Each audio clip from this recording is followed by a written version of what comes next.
विच्छेद स्वीकार करिपारुनाहांती कि वर्षा प्रियदर्शिनी अनुभव एबे भी रहिबाकु इच्छा बढाउछंती कि अभिनेत्री। सोशल मीडिया रे पोस्ट को नहीं लागी रही चर्चा। रिलीज हुई वर्षा प्रियदर्शिनी का अभिनीत फिल्म वाइफ। यह फिल्म रिलीज होगा पूर्व वर्षा यह फिल्म प्रमोशन पर अनेक प्रयास करथिले। दीर्घ समय धरे मीडिया आग को आसुनथिबा वर्षा प्रियदर्शिनी मीडिया सामने फिल्म वाइफ को नहीं अनेक कथा कहते। तेबे निकटरे वर्षा पंडित सूर्यनारायण रथ शर्मा महोदय को भेटी विवाह पर स्वामी स्त्री संपर्क किभली हेबा दरकार बोली एभली अनेक प्रश्न पचारिथिले। यार उत्तर पंडित तांको जगन्नाथ संस्कृति उपर अनेक ज्ञान देथिले।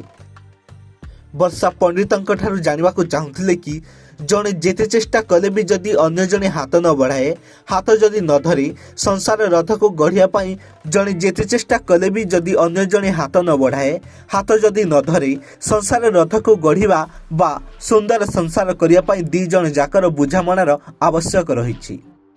जड़े जदि ता अहंकार जिद रे रहिबो एवं अन्य जने चाहिबो जे तार संसार रथ को आग को बढ़िया पाई ताहाले जड़े जेते चेष्टा कले भी एथिरे विफल हेबो।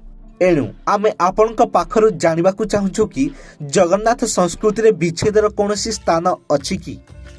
यार उत्तर रे पंडित कहिले विवाह रे विच्छेदर कोनोसी स्थान न थाए, एठी खाली मिलनर स्थान थाए। जेउठी प्रेम थाए सेठी राग अभिमान थाए। तेबे कथा हेउछि वर्षांक एभली प्रश्न शुणिया पर लोकंक भिन्न भिन्न प्रतिक्रिया आसुछि। विवाह विच्छेद को वर्षा एबे स्वीकार करि पारु नाहंती। वर्षा चाहुछंती स्वामी अनुभव पुणी तांक हाथ धरंतु।